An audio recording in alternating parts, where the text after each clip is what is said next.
You can buy a house for less than $200,000, while the national median sits at $800,000. What follows is a breakdown of exactly where these towns are located, what houses actually cost, and most importantly, the specific catch that comes with every single location. Quick note, over 100,000 homeowners are about to panic sell their properties in the next 18 months. And when that wave hits, you're either going to make the biggest property profit of your life or lose everything trying to time it wrong. I'm going to show you exactly how to position yourself on the right side of this before it's too late. But you need to understand what just happened and why nobody saw this coming. So, here's what's mental about this whole situation. For months, everyone's been obsessing over whether house prices would rise or fall in 2026. Experts arguing about inflation, interest rates, mortgage availability, all the usual boring stuff. Meanwhile, something way bigger was hiding in plain sight, and it wasn't announced in some dramatic press conference. It was buried in the small print of Rachel Reeves Budget in late November. The mansion tax. Except they didn't call it that. They called it the High Value Council Tax Surcharge because that sounds less scary, doesn't it? But make no mistake, this thing is about to trigger the biggest forced property sell-off Britain's seen in decades. And here's the bit that's going to blow your mind. This doesn't just affect rich people with actual mansions. It affects your neighbor, your parents, maybe even you if you bought in the wrong place at the wrong time. Let me explain why. From April 2028, any property worth over 2 million quid gets hit with an annual tax on top of normal council tax. Starts at 2.5 grand for properties between 2 and 3 million, goes up in bands. Properties worth over 5 million, 7,000 quid every single year forever. It's not a one-off. It's an annual bill that never stops. Now, you're probably thinking, cool, tax the rich. Who cares? But here's where it gets absolutely wild. Do you know how many normal people accidentally own properties worth over 2 million now? People who bought modest family homes in the 90s and just lived in them. Tens of thousands. Maybe your own parents. They bought a 4-bed in Guildford for $250,000 in 1995. Seemed like a lot then. That house is now worth 2.3 million and their pensioners living on 40 grand a year. And here's what nobody's talking about. These people can't afford this tax. Their income hasn't changed. But now they're supposed to find an extra £3,000 quid every year on top of council tax. That's already £3 grand. That's £6,000 just to live in their own house. When you're on 40 grand a year, that's crushing. You're basically being evicted by the tax system. So what are they doing? They're selling all of them. And I'm going to show you exactly how this creates opportunities you've never seen before. But first, you need to understand the timeline because timing is everything here.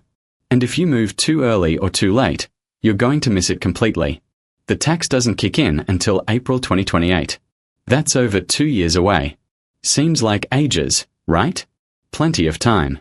Except it's not because the property valuations happen in 2026. That's months away, which means owners have about 16 months from now to decide. Sell before the valuations, stay and hope their property's valued under 2 million. Downsize to avoid the tax. And here's what makes this a pressure cooker. Everyone's doing the same calculation at the same time. Thousands of homeowners sitting in properties worth 2 to 3 million, working out whether they can afford to stay. And the maths is brutal. Let's use that 70-year-old couple in Guildford again. House worth 2.3 million. They sell, buy a nice flat for 800,000, release 1.5 million in equity. After costs, they've got 1.4 million liquid. Chuck that in investments at 5%. That's 70 grand a year passive income, more than their pension and their state pension combined. The alternative, stay in the house, pay 3,000 quid a year in mansion tax on top of 3,000 in council tax, maintain a massive 4-bedroom property they don't need, rattle around in empty rooms, and watch their equity slowly get taxed away whilst their kids inherit less. The decision writes itself, doesn't it? Sell, release the capital, enjoy life, help the grandkids. So, they're selling and their neighbours are selling and their neighbours' neighbours are selling. Country Life magazine, the Posh Property Bible, just published an article saying the mansion tax has fired a starting pistol for downsizers. Estate agents are reporting inquiries from high-value homeowners have absolutely surged since the budget. But here's the bit that's going to make you either really excited or really nervous, depending on your situation. When over 100,000 properties all try to sell in the same 18-month window, what happens to prices? They collapse because supply explodes whilst demand disappears. The wealthy buyers who'd normally snap these places up, they're not stupid. They can see the stampede coming. So, they're sitting on their hands waiting for desperate sellers to slash prices. And this is where the opportunity comes in. But you need to know which side of this trade you want to be on because there are winners and losers. And I'm going to show you exactly how to make sure you're on the winning side. But first, let me show you something that nobody's connecting yet. Property markets aren't isolated. They are connected. What happens at the top crashes down through the entire ladder. And this is where it gets really interesting because when 100,000 wealthy homeowners downsize from properties worth 2 to 5 million, where do they go? They don't disappear. They buy properties worth 800,000 to 1.5 million. Nice flats, 3-bed houses in good areas, low maintenance. That's the downsizer sweet spot. Which means suddenly you've got tens of thousands of cash-rich buyers with 1 to 2 million quid liquid flooding into the middle market, competing for properties they used to consider beneath them. And they're not messing about. No chain, no mortgage needed. They can offer asking price tomorrow and complete in 6 weeks. How do you compete with that if you're a normal buyer? You don't. You get priced out. The middle market's about to inflate like crazy because wealthy downsizers are invading it. Properties that were selling for 800,000 last year will go for $1 million because some pensioner with 2 million quid in the bank after selling their mansion doesn't care about overpaying 50 grand. They just want somewhere nice sorted quickly. But wait, what about the properties those people were living in? The homes in the 600 to 800,000 range. When downsizers move up, they vacate those, which means supply opens up in that bracket, which creates opportunities for first-time buyers and young families who were priced out before. See how this cascades. Top end collapses, middle inflates, lower middle opens up. It's a complete reshuffling of the property ladder. And depending on where you sit, you're either about to make a fortune or get absolutely squeezed. And here's the really sneaky bit nobody's figured out yet. Properties are already being deliberately priced at 1,999 million, just under the threshold, because nobody wants to buy at 2.05 million when that triggers thousands in annual tax. So there's going to be this weird gap, loads of properties at 1.95, 1.98, then nothing. Then suddenly they jump to 2.3, 2.5 to justify the tax. Kirsty OOP called it. She said the market's going to flood with properties deliberately marketed at 1.9999 to stay under the line. And she's absolutely right. Which means if you're a buyer looking in that range, you're about to have options you've never had before. Sellers desperate to stay under 2 million competing with each other, slashing prices to attract buyers. But timing this is everything. Move too early, you pay full price. Too late, you miss the panic. And I'm going to show you exactly when to make your move. But first, you need to see what's already happening right now because the data is absolutely wild. December's numbers just came out and they're bonkers. House prices fell 0.2% monthly, the first drop since March. Sounds small, but it broke a 9-month winning streak. Annual growth slowed from 4.7% in November to 3% in December. That's a massive deceleration in a single month. Regional splits. London down 1% monthly. Southeast down 0.3%. But here's the mad bit. Scotland down 3.2% monthly. That's huge. Yorkshire and the North still rising. So we are back to the two-speed market, but even more extreme than before. Transaction volumes tell the real story, though. Properties over 2 million quid, sales down 13% year on year. Properties between 500,000 to 2 million down 8%, but properties under 500,000 basically flat or slightly up. The expensive end is seizing up whilst the affordable end ticks along. And supply, this is crucial. 678,000 homes on market in early December, down from 742,000 in November. But here's the thing, that's identical to December 2024. So supply hasn't increased yet, but it's about to, because right now owners are just testing the water, listing high, seeing what happens. The real flood comes in mid to late 2026 when everyone realizes prices aren't holding and panics. Mortgage rates aren't helping either. Everyone thought they'd keep falling. Bank of England got rates down to 4.25%. Mortgages hit 4% for good deals. Brilliant. Then December inflation came in at 3.6%, way higher than the 2% target. So the bank held rates instead of cutting in December. And the market's now pricing in only one more cut in 2026, maybe to 3. 75%. Which means affordability won't improve as much as people hoped, which means demand stays weak. Combine weak demand with the coming supply tsunami, and you've got a market heading for serious price pressure. But that pressure creates opportunities. And I'm about to show you exactly who's going to win and who's going to get destroyed. But here's what you need to understand first. Everyone in Britain falls into one of 3 categories right now. And which category you're in determines whether you're about to make a fortune or lose everything. Category 1. You own a property worth over $2 million, but you're not wealthy enough to absorb the tax. You're asset rich, cash poor. This is probably your parents if they bought in a nice area decades ago. You're absolutely screwed if you don't act fast. You need to sell in mid-2026 before everyone else panics. List now. Price realistically. Take the first decent offer. Get out. Release that equity. Buy something smaller. Live comfortably off the capital with tens of thousands of other desperate sellers. Category 2. You're trying to buy a property worth 1.5 to 2.5 million. Maybe you've been saving for years, got a decent deposit, ready to move. Do not buy now. Wait. Let the desperate sellers come to you. Late 2026, early 2027. Properties that were 2.3 million will be going for 2 million or less. You'll save hundreds of thousands of pounds by just being patient. This is your moment, but only if you don't rush. Category 3. You're in the middle. 600 to 900,000 range, or you're a first-time buyer, or you're up north where none of this matters.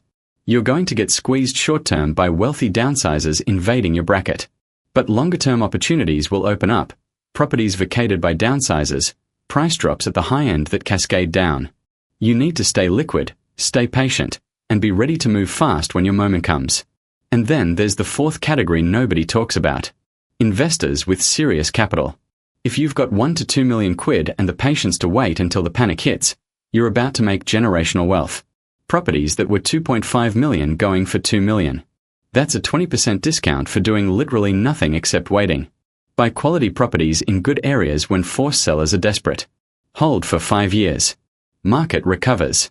You've just made £500,000 quid per property. Developers are rubbing their hands together too. Asset rich, cash poor pensioners selling big houses cheap. Developers buy them, convert into flats, sell each flat for 600 to 700,000, or hold and rent them out because rental supply in nice areas is falling. Either way, they're printing money. But here's what's really going to bake your head. There are people who are going to benefit accidentally. Young professionals with budgets around 1.8 million who are priced out of top-end properties. Suddenly properties that were 2.4 million are dropping to 1.9 to avoid the tax. You can afford that detached 5-bed with the big garden that was completely out of reach. That's a genuine life-changing opportunity if you time it right. Right. So what do you actually do? Not in 18 months. Not when prices have already crashed. Right now, today, this week, because the decisions you make in the next few months determine whether you win or lose over the next 3 years. If you're in Category 1, the expensive property owner, you're starting your exit plan today, not next year, today. Call 3 estate agents. Get valuations. Work out what you can realistically get. Look at properties in your downsize budget. Run the numbers on what you'd have left after selling. Make a decision. And list in the next 3 to 6 months before the stampede. If you're Category 2, trying to buy at the high end, you're stopping right now. No viewings, no offers. You're sitting tight, saving hard, and watching the market like a hawk. You're waiting until you start seeing multiple price reductions on the same property. When sellers are clearly desperate, that's your signal. Not before. If you're Category 3, middle market, you're getting your finances absolutely sorted. Mortgage in principle, deposit ready to go. Because when opportunities open up, they won't last. Someone's going to sell a nice property below market to escape the chaos. And you need to be ready to move within days, not weeks. And if you're an investor, you're doing 2 things. 1. Building cash reserves. Sell stuff if you need to get liquid because the opportunities coming in late 2026 are once in a generation. 2. You're identifying which areas will have the most forced sellers. Prime home counties, outer London, Cotswolds villages. Those are your hunting grounds. But here's what everyone needs to do, regardless of category. Stop listening to estate agents who want your commission. Stop listening to the media who want your clicks. Start looking at the actual data. Transaction volumes, time on market, price reductions. Those tell you the truth.